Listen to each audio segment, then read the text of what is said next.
والصلاة والسلام على سيد الأنبياء والمرسلين وعلى آله الطيبين الطاهرين وأصحابه الأكرمين أجمعين. أعوذ بالله من الشيطان الرجيم. بسم الله الرحمن الرحيم. الذين آمنوا وكانوا يتقون. صدق الله المولانا العظيم وصدق رسوله النبي الأمين الكريم ونحن على ذلك لمن الشاهدين والشاكرين. إن الله وملائكته يصلون على النبي يا أيها الذين آمنوا صلوا عليه وسلموا تسليما. اللهم صل على سيدنا شفيعنا ومولانا محمد وعلى آل سيدنا شفيعنا ومولانا محمد وبارك وسلم الصلاة والسلام عليك يا رسول الله. اللہ تبارک و تعالیٰ کا فضل و کرم ہے کہ اس نے ہمیں آقائے نامدار مدنی تاجدار دو عالموں کے مالک و مختار گلشن ہستی کی اولین فصل بہار سید عالم نور مجسم راحت آدم و بنی آدم سیدنا محمد مصطفیٰ صلی اللہ علیہ وآلہ وصحبہ وسلم کی امت میں پیدا فرمایا. ہم اور آپ ارحم الراحمین کی بارگاہ میں جمع میں دعا کرتے ہیں پروردگار ہمارے عبادات کو اپنے نبی صلی اللہ علیہ وآلہ وسلم کے فضائل شرف قبولیت عطا فرما. آپ سب جانتے ہیں کہ ماہ ربیع الثانی ہے اور اس کی آج 11 تاریخ ہے. جمعہ کی نماز کے موقع پر ہم اردو میں کچھ کہنے اور سننے کی سعادتیں حاصل کرتے ہیں تاکہ ہماری بات سمجھ میں آئے جو اللہ ہم سے فرماتا ہے، جو اللہ کے رسول علیہ السلام ہم سے فرماتے ہیں. جب ہم وہ باتیں سنیں گے تو پھر ہماری زندگیوں میں ایک انقلاب آئے گا اور وہ انقلاب ہم سب کو کامیابی سے ہمکنار کرے گا. تو آج بھی ہم دیکھیں گے، کہیں گے، سنیں گے کہ اللہ اس کے رسول علیہ السلام کیا فرماتے ہیں. ہم اپنی زبان اردو میں سمجھنے اور سمجھانے کی کوششیں کریں گے. یہ باتیں ایسی ہیں کہ اگر ان باتوں کی طرف توجہ نہ دی جائے تو پھر ہماری آخرت خراب ہو جاتی ہے، کیونکہ آخرت کی درستگی عمل صالح پر منحصر ہے. عمل صالح کی قبولیت ایمان پر منحصر ہے اور ایمان کی پختگی جو ہوتی ہے وہ اللہ اس کے رسول علیہ السلام سے سچی محبت، اللہ والوں سے محبت، عقیدت اور ان کی راہ پر گامزن ہونا. یہ ساری باتیں اس وقت ہوں گی، یہ سارے کام اس وقت ہوں گے جبکہ ہم کو اس بات کا شعور ہوگا کہ اللہ کی معرفت کیا ہے، رسول کی معرفت کیا ہے، اہل اللہ کی معرفت کیا ہے. یہ سب ہم کو جب پتہ چلے گا تو پھر ہمیں ان ساری چیزوں کا شعور بھی بیدار ہوگا اور ہم ان تمام باتوں سے فائدہ اٹھاتے ہوئے اپنی دنیا و آخرت کو بہتر بنا سکتے ہیں. تو یہ اچھا موقع ہے جمعہ کی نماز سے قبل کا کہ سب جمع ہوتے ہیں اور اچھی اچھی باتیں کہنے سننے کو ملتی ہیں. ظاہر ہے کہ ایک دور تھا کہ تعلیمی نصاب میں دینیات اور اخلاقیات کو رکھا گیا تھا، لیکن آج کل ایسا دور نہیں ہے. بچہ ہمارا KG سے پڑھنا شروع کرتا ہے، 10ویں جماعت تک بھی پڑھ لیتا ہے، کالج کی تعلیم حاصل کر لیتا ہے، ایک پڑھا لکھا نوجوان بن جاتا ہے، لیکن دینی معلومات اس کے یہاں نہیں رہتے. آج کے دور کی بات بتا رہا ہوں، کیونکہ اسکول کی پڑھائی میں اور کالج کی پڑھائی میں نصاب میں عربی، دینیات، اخلاقیات وغیرہ کچھ بھی نہیں رہتے. بچہ پڑھتا ہے تو دیگر سبجیکٹس پڑھتا ہے، دیگر لینگویجز پڑھتا ہے، لیکن دین سے بے راہ روی رہتی ہے اس کی. جبکہ قدیم دور میں ہوتا ایسا تھا کہ بچوں کے تعلیمی نصاب میں عربی، دینیات، اخلاقیات پڑھا کرتے تھے. آج سے ایک 50 سال پیچھے آپ چلے جائیں تو آپ کو یہ ساری چیزیں معلوم ہوں گی. اس وقت کے جو ہندو بھائی اسکولوں میں پڑھا کرتے تھے، جو آج ضعیف العمر ہیں، ان سے پوچھئے، وہ بتائیں گے کہ اسکولس میں اخلاقیات کا بھی ایک پیریڈ رہتا تھا، اور اخلاقیات میں بڑے بزرگوں کے واقعات رہتے تھے، اور تہذیب و تمدن اس میں سکھایا جاتا تھا.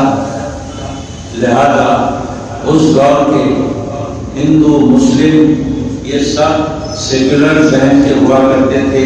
آپس میں کوئی جھگڑا، آپس میں کوئی فساد نہیں ہوتا تھا، کیونکہ اخلاقیات کا جو پیریڈ چلتا تھا اسکولس میں، اس میں ایک دوسرے سے مل جل کر رہنے کی تعلیم ہوتی تھی. نظام کے دور میں سب گواہ ہیں کہ یہ سارے معاملات ہوتے تھے، لیکن آج ایسا نہیں ہے. آج اخلاقیات، دینیات اور عربی جو دنیا میں رہتے ہوئے تہذیب اور تمدن سے زندگی گزارنے کے آداب اس میں بتائے جاتے تھے، اور مرنے کے بعد کی جو زندگی ہے وہ زندگی کامیاب ہونے کے لیے اور اس زندگی میں کامیابی حاصل کرنے کے لیے بہت ساری راہیں ہموار کی جاتی تھی. آج کل ایسا نہیں ہے. تو پھر ایک موقع رہ گیا ہے، وہ ہے جمعہ کی نماز سے قبل والا، جو اردو زبان میں بیانات ہوتے ہیں، خطابات ہوتے ہیں. اس میں کم سے کم لوگوں کی تعمیر ہوتی ہے، لوگوں کے اخلاق درست ہوتے ہیں، لوگوں کے عقیدے درست ہوتے ہیں، لوگوں کے اعمال درست ہوتے ہیں. یہ بہت غنیمت موقع ہے جس سے آپ ہم الحمدللہ فائدہ اٹھا رہے ہیں. تو آج جمعہ کی نماز سے قبل کا موقع، اور پھر 11 ربیع الثانی شفیع العالمین اور سیادت دستگیر رضی اللہ تعالیٰ عنہ کی یاد میں آج کی تاریخ لوگ مقرر کرتے ہیں، اور آج کی تاریخ میں غوث اعظم رضی اللہ عنہ کے لیے فاتحہ خوانی ہوتی ہے، ان کی بارگاہ میں پیش کیا جاتا ہے، اس کا ثواب کیا جاتا ہے. آج کی تاریخ مخصوص ہے، سارے لوگ ایک ہی طرف متوجہ ہو جاتے ہیں اللہ کے ولی کی طرف، اور اپنی محبت و عقیدت کا اظہار کرتے ہیں. وہی تاریخ آج ہم کو ملی، اور جمعہ کا دن بھی اس نے اتفاق سے ہم کو ملا. 12 ربیع الاول شریف بھی جمعہ کے دن ہوئی، اور 11 ربیع الثانی بھی آج جمعہ کے دن ہے. تو چلیے ہم قرآن پاک کی ایک آیت مبارکہ کو پڑھے ہیں، جو مشہور معروف آیت مبارکہ ہے، الذین آمنوا وکانوا یتقون. یہ اللہ تبارک و تعالیٰ نے اپنے اولیاء کے بارے میں ارشاد فرمایا. اس سے پہلے والی آیت بڑی مشہور ہے، بچے بچے کو یاد ہے، جس میں اللہ رب العزت فرماتا ہے، الا ان اولیاء اللہ لا خوف علیہم ولا هم یحزنون. اللہ رب العزت اپنے اولیاء کی تعریف فرما رہا ہے. دیکھیے تعریف کیسی ہو رہی ہے، کس بات کی تعریف ہو رہی ہے؟ کس خوبی کی تعریف ہو رہی ہے؟ ایسی خوبی جو غیر ولی میں آ ہی نہیں سکتی، وہ خوبی جو اولیاء اللہ ہی میں رہتی ہے، عام آدمی میں یہ خوبی نہیں ہو سکتی۔ کیوں؟ اس لیے کہ اس میں دو چیزوں کا ذکر آیا ہے، ایک خوف کا اور ایک ملال کا۔ اللہ فرماتا ہے الا، سنو، غور سے سنو، آگاہ ہو جاؤ، سمجھ لو ایک بات۔ یہ لفظ الا جو ہے عربی میں یہ لوگوں کو متوجہ کرنے کے لیے الا کا لفظ فرمایا جاتا ہے، لوگوں کو متوجہ کرنا اور کوئی بات شدت سے بیان کرنا۔ الا، اس کے معنی آگاہ ہو جاؤ، سمجھ لو، سنو غور سے، کیا بات سننا ہے؟ اب جو بات بولی جانے والی ہے اس میں کسی قسم کا کوئی شک نہیں ہے، کوئی شبہ کی گنجائش ہی نہیں ہے۔ لفظ انا کا مطلب ہے بے شک۔ اب جو بات کی جا رہی ہے اس میں کوئی شک نہیں ہے، پورے خلوص نیت کے ساتھ سنو، پوری محبت کے ساتھ سنو، پوری توجہ کے ساتھ سنو۔ اب جو بات سنائی جا رہی ہے اللہ کیا فرماتا ہے اس بات میں؟ اولیاء اللہ، جو میرے دوست ہیں، جو میرے ولی ہیں، ان کو میں نے دو ایسے خوبیاں دیے ہیں جو کسی دوسرے لوگوں میں ہرگز پائے نہیں جاتے۔ کون سے؟ لا خوف علیہم، ان کے دل میں خوف ہی نہیں رہتا کسی بات کا، ولا ہم یحزنون، ولا ہم یحزنون، اور وہ کسی نقصان کا ملال ہی نہیں کرتے، کسی نقصان کا خوف بھی نہیں ہوتا اور کسی نقصان کا انہیں ملال بھی نہیں ہوتا۔ یہ خوف اور ملال یہ دو ایسی چیزیں ہیں جو ہر انسان میں پائی جاتی ہیں۔ جب کبھی کوئی خوف کا ماحول ہوتا ہے تو بندہ خوف میں آ جاتا ہے، جب خوف کی خبر سنتا ہے خوف میں آ جاتا ہے، اور بلا خوف کوئی نہیں رہتا۔ اور جب کبھی کوئی نقصان ہو جاتا ہے تو نقصان ہونے کے بعد ہر بندہ ملال کیے بغیر نہیں رہتا، ہر بندے کو ملال ہوتا ہے۔ تو یہ خوف اور ملال یہ دو ایسی چیزیں ہیں، یہ دو چیزیں ہر انسان کے ساتھ لگی ہوئی ہیں۔ اور اللہ تبارک و تعالیٰ اپنے ولیوں کے بارے میں فرماتا ہے جو عام لوگوں کو یہ دو چیزیں لگی رہتی ہیں، میرے جو اولیاء ہوتے ہیں یہ دو چیزوں سے محفوظ رہتے ہیں، نہیں ہوتا ان کو خوف بھی نہیں ہوتا، ملال بھی نہیں ہوتا، کسی نقصان کا خوف بھی نہیں ہوتا اور کسی نقصان کا ملال بھی نہیں ہوتا۔ کیوں؟ اس لیے کہ وہ اپنی ہر چیز کو اپنی نہیں سمجھتے بلکہ اللہ کے حوالے کر دیتے ہیں، اور خود اپنے جان کو بھی اللہ کے حوالے کر دیتے ہیں۔ جب ان کا مان جاتا ہے تو بھی ان کو خوف و ملال نہیں ہوتا، جب ان کی جان پر بناتی ہے تب بھی ان کو خوف و ملال نہیں ہوتا، کیونکہ یہ سب کچھ اپنا اللہ کے حوالے کر بیٹھتے ہیں۔ یہ اولیاء اللہ کی شان ہوتی ہے۔ تو اللہ تبارک و تعالیٰ اپنے ولیوں کی تعریف کر رہا ہے، ولیوں کی شان بیان کر رہا ہے کہ ان کو خوف بھی نہیں ہوتا، ان کو ملال بھی نہیں ہوتا کسی چیز کا، کیونکہ یہ ہر وقت اللہ تعالیٰ کی رضا اور اس کی خوشنودی اپنے پیش نظر رکھتے ہیں۔ ایک بزرگ کا واقعہ ہے کہ ان کے ہاتھ میں بہت تکلیف تھی، بہت درد تھا، اور وہ اللہ تبارک و تعالیٰ کا شکر ادا کر رہے تھے کہ اللہ کا شکر ہے کہ مجھے اس حال میں رکھا۔ اللہ تبارک و تعالیٰ کا شکر ادا کر رہے تھے۔ تو پوچھنے والے نے پوچھا حضرت خدا کا شکر تو نعمت پر ہوتا ہے اور آپ مصیبت پر شکر ادا کر رہے ہیں؟ اللہ اگر کوئی نعمت دیتا ہے، کوئی دولت دیتا ہے تو اللہ کا شکر ادا کیا جاتا ہے، اور آپ یہ پریشانی میں شکر ادا کر رہے ہیں، آپ یہ مصیبت میں شکر ادا کر رہے ہیں؟ تو حضرت نے جواب دیا کہ ہاں میں شکر اس لیے ادا کر رہا ہوں کہ اللہ نے مجھے مصیبت میں مبتلا کیا ہے، معصیت میں نہیں کیا۔ معصیت کے معنی گناہ، مصیبت کے معنی تو سب جانتے ہیں، معصیت کے معنی گناہ۔ تو اللہ نے مجھے گناہ میں مبتلا نہیں کیا، مصیبت میں مبتلا کیا ہے، یہ اللہ کا شکر اس لیے ادا کر رہا ہوں، کیونکہ مصیبت میں جو مبتلا کیا ہے اللہ، یہ مصیبت سے میری آخرت خراب نہیں ہوتی۔ اگر وہ مجھے گناہ میں مبتلا کر دیتا تو پھر میری آخرت خراب ہو جاتی ہے۔ اب دنیا کی مصیبت ہے، آج ہے کل نہیں رہے گی، اب مجھے تکلیف ہے، تھوڑی دیر سے میری تکلیف کم ہو جائے گی، کوئی مسئلہ نہیں ہے۔ اگر میں گناہ میں مبتلا ہو جاتا تو میری آخرت خراب ہوتی۔ تو اللہ کا شکر میں اسی بات پر ادا کر رہا ہوں کہ مجھے مصیبت میں مبتلا رکھا ہے مگر معصیت میں مبتلا نہیں رکھا۔ تو بزرگان دین کی نظر اتنی تیز ہوتی ہے، بزرگان دین اتنے دانائی سے کام لیتے ہیں کہ وہ مصیبت سے گھبراتے نہیں، بلکہ مصیبت جب آتی ہے تو اللہ والوں کے بارے میں آیا ہے جیسے عام لوگ کسی دولت کے ملنے پر خوش ہوتے ہیں، ویسے اللہ کے جو اولیاء ہوتے ہیں وہ مصیبت کے آنے پر خوش ہوتے ہیں۔ عام آدمی دولت کے ملنے پر خوش ہوتا ہے، اللہ کے اولیاء مصیبت کے ملنے پر خوش ہوتے ہیں۔ کیوں؟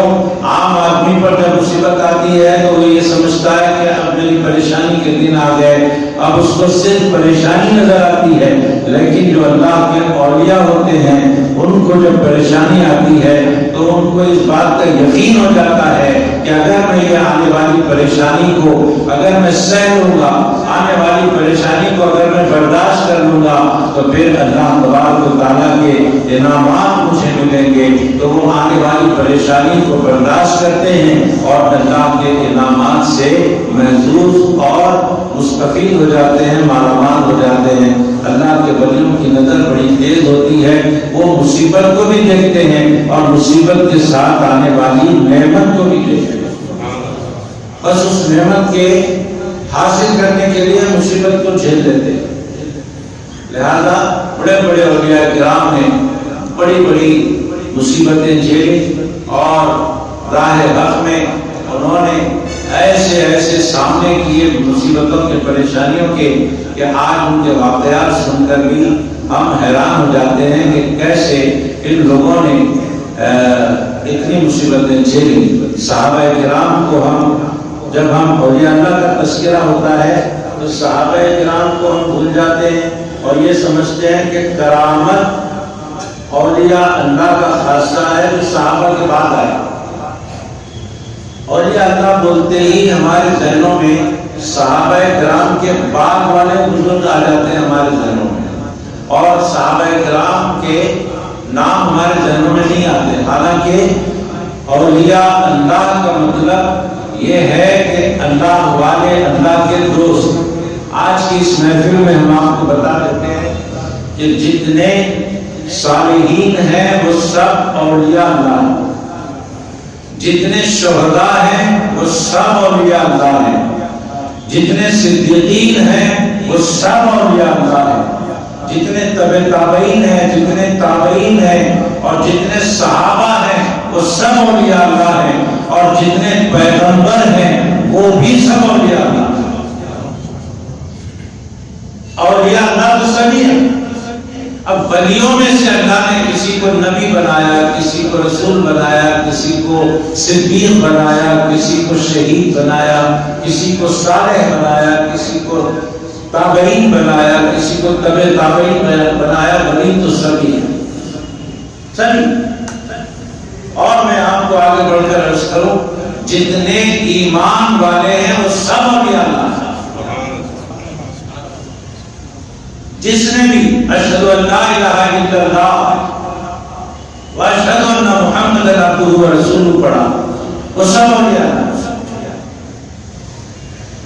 لیکن ولایت کے درجے ہیں، اولیاء اللہ کے درجے ہیں۔ عام جو مسلمان ہیں وہ بھی ولی اللہ ہے، وہ بھی ولی ہے۔ ان اولیاءہ الا المتقون، قرآن پاک میں آیا۔ ہر متقی ولی ہے۔ اب ہر ایمان والا تقوی کے کچھ نہ کچھ درجے میں آتا ہے۔ بتاؤ کوئی ایمان والا ایسا ہے جو اللہ سے نہیں ڈرتا ہو؟ آپ کتنے ہی اسلام سے ناواقف مسلمان کو پکڑ کر پوچھیں، اللہ کے خوف کے بارے میں، اللہ کے ڈر کے بارے میں، وہ تھوڑا سا ہی لیکن اللہ سے ڈرنے والا ضرور ہوگا۔ کبھی اگر اس سے گناہ بھی ہو جاتا ہے تو کبھی اللہ سے ڈر کر وہ گناہ سے بچتا بھی ہوگا۔ ہر مسلمان اللہ سے ڈرنے والا، ہر کلمہ پڑھنے والا اللہ سے ڈرنے والا، اور جو اللہ سے ڈرنے والا ہے وہ اللہ کا ولی ہے۔ اگر کوئی تھوڑا ڈرتا ہے تو وہ چھوٹا ولی ہے، اگر وہ زیادہ ڈرتا ہے بڑا ولی ہے، وہ بہت زیادہ ڈرتا ہے بہت بڑا ولی ہے۔ اللہ کا ڈر اور خوف جتنا بندے کے دل میں رہے گا اتنا وہ اللہ کا ولی ہوگا۔ اب جتنے لوگ یہاں پر بیٹھے ہیں یہ سب اللہ کے ولی ہیں، سب اولیاء اللہ ہیں، سب اللہ سے ڈرنے والے ہیں، سب ایمان والے ہیں، لیکن اس میں ہم بول نہیں سکتے کہ کون کتنا بڑا اللہ سے ڈرنے والا ولی ہے۔ جو جتنا زیادہ ڈرے گا اتنا بڑا اللہ کا ولی ہوگا۔ تو اب ہم کوشش کریں کہ ہم زیادہ سے زیادہ اللہ سے ڈرنے والے ہو جائیں، زیادہ سے زیادہ اللہ سے ڈرنے والے ہو جائیں تاکہ ہم کو بڑا درجہ ملے۔ حاضرین محترم، اللہ تعالیٰ نے اپنے ولیوں کی صفت بیان فرمائی کہ وہ ڈرتے نہیں، اور ایک صفت بیان فرمائی کہ وہ ملال نہیں کرتے۔ تو یہ کیفیت ان کے اندر جو پیدا ہوتی ہے، آج عام آدمی کو دیکھیے آپ ڈرتا ہے، اللہ فرما رہا ہے کہ ولی ڈرتا نہیں، ولی مجھ سے ڈرتا ہے اور میرے علاوہ کسی سے نہیں ڈرتا۔ اور ہم ہیں کہ ہر چھوٹی موٹی ہر معمولی چیز جو نقصان پہنچاتی ہے اس سے ڈرنے لگ جاتے ہیں۔ بھئی احتیاط کرنا الگ بات ہے، ڈرنا الگ بات ہے۔ تو ہمارے دل میں خوف آ جاتا ہے، تو یہ خوف آتے ہی ہم کو کیا محسوس ہوتا ہے کہ میں اللہ کا ولی نہیں ہوں، میرا ایمان اتنا مضبوط نہیں ہے، ایسا ہم سمجھنے لگتے ہیں۔ اور یہ بات حق بجانب ہے جو ہم سوچتے ہیں، کیونکہ ہمارا تقویٰ، ہمارا اللہ سے ڈرنا اتنا زیادہ نہیں ہے جتنا اللہ کے ولیوں میں ہونا چاہیے، بڑے اولیاء اللہ میں ہونا چاہیے اور اللہ کے خاص بندوں میں ہونا چاہیے، اتنا ہمارے اندر تو ہے نہیں۔ اس لیے ہم مومن ضرور ہیں، ہم متقی ضرور ہیں، لیکن ہمارے اندر تقوی کا جو معاملہ ہے وہ بہت ہی معمولی ہے۔ ہم چھوٹے درجے کے متقی ہیں، اس لیے ہم کسی بھی نقصان پہنچانے والی چیز سے ڈر جاتے ہیں، ہم گھبرا جاتے ہیں۔ لیکن جن کا تقویٰ بلند ہے، جن کا تقویٰ اعلیٰ ہے، وہ نقصان پہنچانے والی چیزوں سے نہیں ڈرتے، بلکہ وہ ایسے بے خوف رہتے ہیں کہ دنیا کی ہر نقصان پہنچانے والی چیز ان سے ڈرتی ہے، ان سے احتیاط رہتے ہیں۔ کیوں؟ ان سے اللہ کا تعلق بہت بڑا ہے، ان سے اللہ کے رسول کا تعلق بڑا گہرا ہے، اس لیے وہ بے خوف رہتے ہیں اور دنیا کی ہر نقصان پہنچانے والی چیز خوف زدہ رہتی ہے ان سے۔ حاضرین محترم، آپ دیکھتے چلیں تقویٰ کا جتنا بڑا درجہ ہوگا اتنا بڑا بندہ اللہ کا ولی ہوگا۔ صحابہ کرام ہم بھول جاتے ہیں جب اولیاء اللہ کا تذکرہ آتا ہے، ہم سمجھتے ہیں تابعین اولیاء اللہ ہیں، تبع تابعین اولیاء اللہ ہیں، ہم سمجھتے ہیں کرامتیں صرف انہی سے ہوتی ہیں۔ صحابہ کرام کو ہم اولیاء اللہ کے زمرے میں نہیں دیکھتے، یہ ہماری غلطی ہے۔ جب ولیوں کا ذکر آتا ہے تو سب سے پہلے صحابہ کا نمبر آتا ہے۔ جب ولیوں کا ذکر آتا ہے تو اولیاء اللہ کا نمبر پہلے آتا ہے، تابعین کا یعنی صحابہ کا نمبر پہلے آتا ہے، تابعین کا ان کے بعد آتا ہے، تبع تابعین کا ان کے بعد آتا ہے، پھر بعد والوں کا ان کے بعد آتا ہے۔ آج ہم اپنے معاشرے میں سنتے ہیں، اپنے خطیبوں سے سنتے ہیں کہ اولیاء اللہ سے یہ کرامتیں ہوئی جی، لیکن صحابہ کرام کی کرامتیں ہمارے سامنے نہیں رہتی، جبکہ صحابہ کرام کی بھی بہت ساری کرامتیں ہیں۔ تو ہمارا ذہن ایسا بن گیا کہ کرامت اولیاء اللہ سے ہوتی ہے جو بعد والے ہیں، صحابہ سے کوئی کرامت نہیں ہوتی، صحابہ سے کوئی کرامت ہوئی نہیں۔ یہ ہماری غلطی ہے۔ ہم کو چاہیے کہ صحابہ کرام کی زندگیاں پڑھیں، کیونکہ صحابہ کرام اولیاء اللہ میں وہ مقام رکھتے ہیں جو سب سے اعلیٰ اور اونچا مقام ہے اولیاء اللہ کا۔ انبیاء کے بعد اولیاء میں جو سب سے اونچا درجہ ہے وہ اونچے درجے پر صحابہ کرام فائز ہیں۔ صحابہ کرام سے بھی اللہ تبارک و تعالیٰ نے کرامت ظاہر فرمایا۔ اب ایک بات اور سن لیجئے، ایک ہوتا ہے معجزہ اور ایک ہوتی ہے کرامت۔ ایک معجزہ ہوتا ہے، ایک کرامت ہوتی ہے۔ معجزہ اور کرامت یہ دونوں چیزیں بھی ایسی ہیں کہ دیکھنے والے کی عقل حیرت میں پڑ جاتا ہے۔ اور ایک جادو ہوتا ہے، استدراج بولتے ہیں اس کو، جادو، یہ بھی عقل کو حیرت میں ڈال دیتا ہے۔ تو معجزہ بھی عقل کو حیرت میں ڈالتا ہے، کرامت بھی عقل کو حیرت میں ڈال دیتی ہے، اور استدراج یعنی جادو بھی لوگوں کی عقلوں کو حیرت میں ڈال دیتا ہے۔ اب یہاں پر معجزہ کس کو بولیں گے؟ معجزہ اس کام کو بولیں گے جو انسان کی عقل کو حیرت میں ڈال دے، وہ کام جو نبی سے ہو، پیغمبر سے ہو۔ اور کرامت اس کام کو بولیں گے جو انسانی عقل کو حیرت میں ڈال دے، جو کام کسی ولی سے ہو۔ اور استدراج اور جادو اس کام کو بولیں گے جو انسان کی عقل کو حیرت میں ڈال دیتا ہے، اور ایسا کام کسی غیر مسلم سے ہوتا ہے تو اس کو بولیں گے جادو، استدراج۔ یہ تین کیٹیگریز ہیں، معجزہ، کرامت، جادو۔ اب اس میں جتنے انبیاء سے معجزے ہوئے وہ سب عقلوں کو حیرت میں ڈالتے ہیں۔ حضرت داؤد علیہ السلام کے ہاتھ میں جب لوہا دے دے تو لوہا بالکل روئی کی طرح نرم ہو جاتا، جدھر چاہے مڑ جاتا، جدھر چاہے پھر جاتا۔ ایک عام آدمی سے ہی نہیں ہو سکتا۔ حضرت داؤد علیہ السلام کے ہاتھ میں اللہ نے وہ معجزہ دیا کہ لوہا نرم ہو جاتا تھا۔ موسیٰ علیہ السلام کے ہاتھ میں وہ اللہ نے معجزہ دیا کہ وہ اپنی بغل میں ہاتھ رکھ کر نکال دے تو سورج کی طرح اس میں روشنی آ جاتی۔ یہ حضرت موسیٰ علیہ السلام کا، عیسیٰ علیہ السلام کا معجزہ کہ وہ مردوں کو زندہ کیا کرتے تھے۔ بہت معجزے ہیں پیغمبروں کے۔ تو معجزہ جو ہوتا ہے عقل کو حیرت میں ڈال دیتا ہے، جو پیغمبروں سے ہوتا ہے۔ اور اولیاء اللہ سے جو ہوتا ہے نا، وہ بھی عقلوں کو حیرت میں ڈالنے والی چیز ہوتی ہے، وہ اولیاء اللہ سے ہوتی ہے۔ اب یہاں پر فرق یہ ہے کہ اگر کوئی کہتا ہے کہ میں اللہ کا پیغمبر ہوں، نبی ہوں، رسول بن کر آیا ہوں، تو ایسا دعویٰ کرنے والے پر لازم ہو جاتا ہے کہ وہ معجزہ دکھائے۔ نبی پر لازم ہو جاتا ہے کہ وہ معجزہ دکھائے، اور وہاں دعویٰ بھی ہوتا ہے۔ نبی جو ہوتے ہیں، رسول جو ہوتے ہیں، وہ دعویٰ کرتے ہیں کہ میں اللہ کا بھیجا ہوا بڑا رسول ہوں۔ دعویٰ اور دلیل کے طور پر ان کو معجزہ دکھانا پڑتا ہے، جب دنیا والے معجزہ مانتے ہیں۔ لیکن اولیاء اللہ کا معاملہ ایسا نہیں ہے۔ اولیاء اللہ دعویٰ بھی نہیں کرتے کہ ہم ولی ہیں۔ کوئی بھی اللہ کا ولی دعویٰ نہیں کرتا کہ میں ولی ہوں، اور جب دعویٰ نہیں کرتا تو اس کو دلیل دینے کی بھی ذمہ داری نہیں ہوتی۔ کوئی ولی سے کرامت کا سوال نہیں کر سکتے۔ اگر تم اللہ کے ولی ہو تو پھر کرامت دکھاؤ۔ اگر کوئی معجزہ نہیں دکھاتا تو وہ اللہ کا نبی نہیں ہو سکتا۔ اگر کوئی کرامت نہیں دکھاتا تو وہ اللہ کا ولی ہو سکتا ہے۔ اس لیے کہ ولی کے لیے کرامت دکھانا ضروری نہیں ہے، اور ولی جو ہوتا ہے وہ دعویٰ بھی نہیں کرتا کہ میں اللہ کا ولی ہوں۔ یہ فرق آپ سمجھیے۔ اور اولیاء اللہ میں صحابہ کرام کی ہستیاں اولیاء اللہ کے بڑے زمرے میں آتے ہیں اور بڑے مرتبے پر فائز ہوتے ہیں۔ اللہ تعالیٰ نے ان سے بھی کرامتیں ظاہر فرمائی ہے، جبکہ انہوں نے اپنے ولی ہونے کا دعویٰ نہیں کیا۔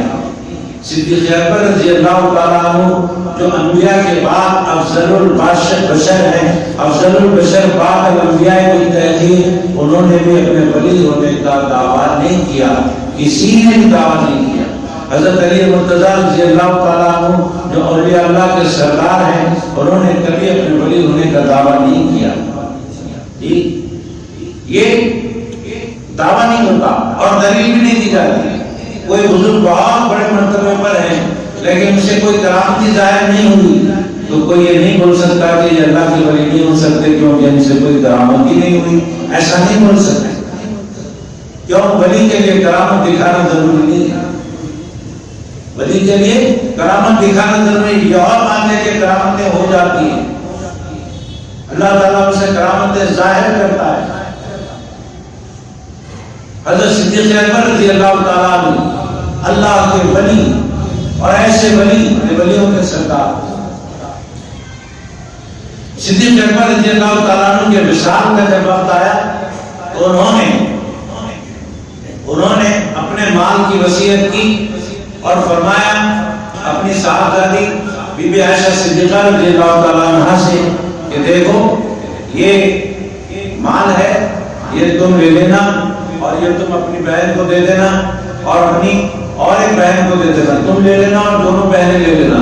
حضرت بی بی عائشہ صدیقہ رضی اللہ تعالیٰ عنہ وہ مال لے لی اور سوچ میں تھی کہ میری اور ایک کون بہن ہے، میری بہن تو ایک ہی اور نہیں ہے بہن۔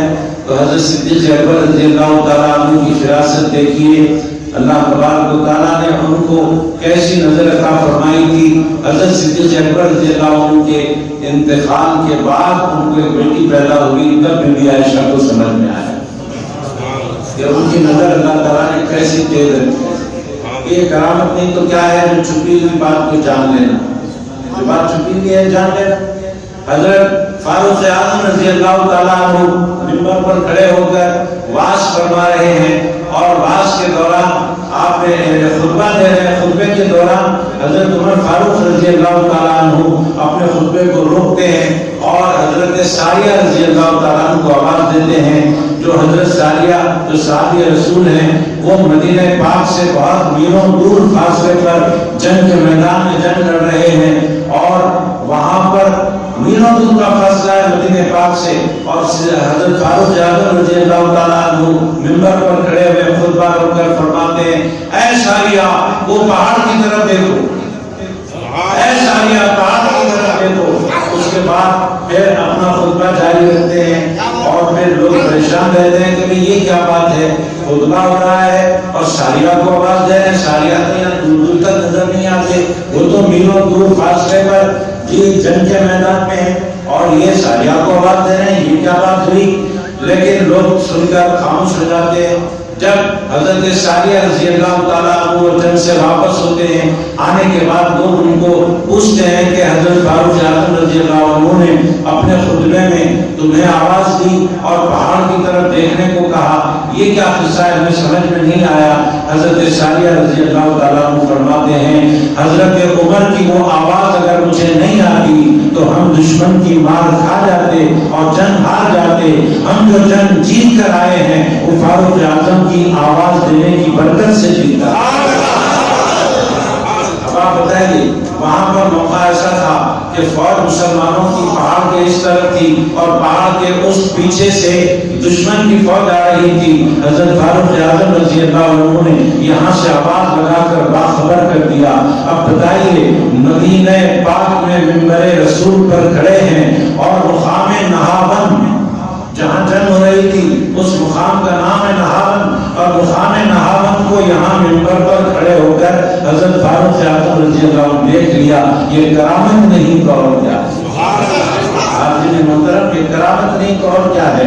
اور یہ واقعہ بھی حضرت عمر فاروق رضی اللہ عنہ کا مشہور ہے کہ جب آپ خلیفہ مقرر ہوئے اور خلیفہ مقرر ہونے کے بعد لوگوں نے آ کر کہا حضرت یہاں پر ایک دریا جو ہے بہتی ہے، دریا نیل بہتی ہے اور ہر سال ہمارا معمول یہ ہے کہ وہ رک جاتی ہے سال ہوتے ہی، اب اس میں ایک زندہ آدمی کو بھینٹ چڑھانا پڑتا ہے، پھر وہ چلنے لگتی ہے، پھر ایک سال تک چلتی ہے، ایسے ہر سال ایک آدمی کو ہمیں اس کی جان کی قربانی دینا پڑتا ہے، حضرت کچھ کیجئے۔ حضرت فاروق اعظم رضی اللہ تعالیٰ عنہ نے فرمایا ٹھیک ہے کوئی بات نہیں، اب کہ اگر وہ دریا چلنا رک جائے تو میرے پاس آنا۔ جب دریا رک گئی سب لوگ حضرت فاروق اعظم رضی اللہ عنہ کے پاس آئے اور عرض کرنے لگے رک گئی ہے، اب ایک جان کو دینا پڑے گا تب وہ جاری ہوگی۔ فاروق اعظم رضی اللہ عنہ نے ایک کاغذ پر چٹھی لکھی اور اس میں لکھا کہ اے دریا چلنا شروع کر دے، اگر تو نہیں چلے گی تو تجھے چلانا ہم جانتے ہیں۔ یہ چٹھی دے دی اور فرمایا کہ چٹھی کو لے جاؤ اور سوتی دریا میں ڈال دو۔ جب ڈال دیا گیا تو جیسے وہ چٹھی دریا میں پڑی دریا جاری ہونا شروع ہو گیا۔ یہ کرامت نہیں تو اور کیا ہے؟ مدینہ پاک میں زلزلہ آیا، حضرت فاروق اعظم رضی اللہ عنہ کا دور چل رہا تھا، آپ نے زمین کی طرف مخاطب ہو کر فرمایا اے زمین تھم جا، کیوں متزلزل ہو رہی ہے؟ کیا میں تیرے اوپر انصاف نہیں کر رہا ہوں؟ میں تو تجھ پر انصاف کر رہا ہوں، رک جا، تھم جا، تجھے ہلنے کی ضرورت نہیں ہے۔ کتابوں میں آتا ہے فاروق اعظم رضی اللہ عنہ نے جب فرمایا کہ رک جا تو آج تک مدینے میں پھر زلزلہ نہیں آیا۔ یہ کرامتیں ہیں صحابہ کرام کی۔ یہ ایسے صحابہ کرام ہیں، حضرت سفینہ رضی اللہ تعالیٰ عنہ صحابی ہیں، جنگل سے گزر رہے ہیں، اکیلے تنہا ہیں، اچانک ان کے سامنے شیر آ گیا۔ اب آپ بتائیے جب شیر آتا ہے تو آدمی کے حواس اڑ جاتے ہیں، لیکن حضرت سفینہ رضی اللہ تعالیٰ عنہ کے سامنے جب تنہا ہے جنگل میں، سامنے شیر آ گیا، آپ اس شیر سے گھبرائے نہیں۔ اللہ نے جیسے کہ فرمایا لا خوف علیہم ولا هم یحزنون، میرے جو ولی ہوتے ہیں وہ ڈرتے گھبراتے نہیں، وہ بڑے ہمت والے ہوتے ہیں، وہ بڑے طاقت والے ہوتے ہیں، وہ بڑے ایمان و تقوی کے مرتبے پر فائز رہتے ہیں۔ حضرت سفینہ رضی اللہ تعالیٰ عنہ اپنے قافلے سے چھوٹ گئے تھے، اکیلے ہو گئے تھے، ان کے سامنے شیر آ گیا۔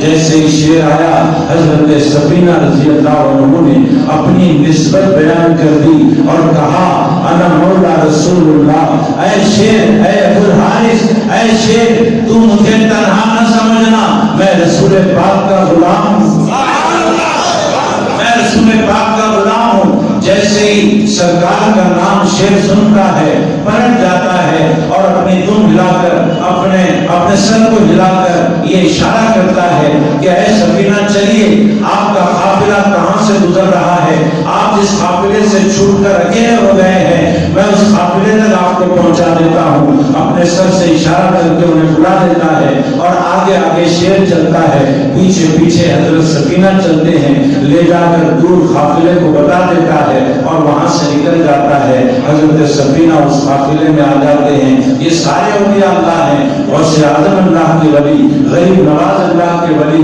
بندہ نواز اللہ کے ولی، بابا شرف الدین اللہ کے ولی، حضرت یوسفین اللہ کے ولی، جتنے بھی اولیاء اللہ ہیں وہ سب اولیاء اللہ کے دوست ہیں۔ حاضرین محترم، یہ جو جتنا بڑا دوست ہوتا ہے اتنا بے خوف ہو جاتا ہے۔ اگر ہمارے اندر خوف ہے تو سمجھ لیجئے کہ ہمارا دوستانہ اللہ اور اس کے رسول سے ضرور ہے، لیکن اتنا پکا نہیں ہے جتنا پکا ہونا چاہیے۔ وہ دوستانہ پکا کب ہوتا ہے؟ بعد کی آیت میں اللہ فرماتا ہے الذین آمنوا وکانوا یتقون، اللہ اور اس کے رسول سے دوستانہ پکا کرنے کے لیے اللہ تبارک و تعالیٰ نے قرآن پاک میں نسخہ بتا دیا، الذین آمنوا وکانوا یتقون۔ اللہ کے جو اولیاء ہوتے ہیں وہ ایمان والے ہوتے ہیں اور تقوی والے ہوتے ہیں۔ ایمان و تقوی ہمارے پاس بھی ہے، ایمان و تقوی اولیاء اللہ کے پاس جو بڑے مرتبے کے اولیاء ہیں جن کا نام مشہور ہے ان کے پاس بھی ایمان و تقوی، ان کے پاس کوئی دوسری چیز نہیں تھی، ایمان تھا، تقوی تھا۔ ہمارے پاس بھی ایمان اور تقوی ہے، کیا بات ہے، ہم ان کے جیسے نہیں ہیں جی۔ ان کے اندر جو لا خوف علیہم ولا هم یحزنون کی کیفیت ہے ہمارے اندر نہیں ہے۔ کیوں؟ وجہ یہی ہے کہ ان کے اندر ایمان جو ہے وہ بڑے درجے کا ایمان ہے، ان کے اندر جو تقوی ہے وہ بڑے درجے کا تقوی ہے، اور ہمارے اندر ایمان کمزور ہے، ہمارے اندر عمل اور تقوی کمزور ہے۔ اب اس ایمان اور تقوی کی کیفیت کو آگے بڑھانا ہماری ذمہ داری ہے، اور آگے بڑھانے کے لیے ہرگز یہ خیال نہیں کرنا کہ ہم اپنے ایمان اور تقوی میں اگر اضافہ کریں گے، ترقی کریں گے تو ہم بھی غوث اعظم کے جیسے بن سکتے ہیں، ہم بھی غریب نواز کے جیسے بن سکتے ہیں۔ یہ خیال لے کر ایمان اور تقوی میں ترقی کریں گے تو اور پیچھے جاتے رہیں گے اور نقصان میں جاتے رہیں گے۔ اگر کوئی روحانی ترقی چاہتا ہے، اپنے ایمان اور تقوی میں ترقی چاہتا ہے تو اپنے بڑے اور اپنے سے سینئر والوں کو اپنے نظر سے احترام سے دیکھنا چاہیے اور یہ سوچ کر آگے بڑھنا چاہیے کہ اگر میں زندگی بھر ایمان اور تقوی میں ترقی کرتا جاؤں تب بھی غوث اعظم کے برابر نہیں ہو سکتا، غریب نواز کے برابر نہیں ہو سکتا۔ کیوں؟ اس لیے کہ وہ مجھ سے اعلیٰ ہے، مجھ سے ارفع ہے، وہ بڑے لوگ ہیں، میں چھوٹا آدمی ہوں۔ یہ سمجھ کر ایمان اور تقوی پر محنت کی جائے گی تو پھر اللہ تبارک و تعالیٰ ہم سب کو ولایت کے اعلیٰ درجے پر رکھ سکتا ہے۔ اپنے بڑوں کو اپنے سے چھوٹا سمجھ کر کوئی بڑا نہیں ہو سکتا، اپنے بڑوں کے اپنے آپ کو برابر سمجھ کر کوئی بڑا نہیں ہو سکتا۔ اپنے آپ کو جو جتنا چھوٹا سمجھے گا اللہ تبارک و تعالیٰ اس کو اتنا ہی بڑا بنائے گا۔ اپنے آپ کو چھوٹا سمجھنے کی ضرورت ہے۔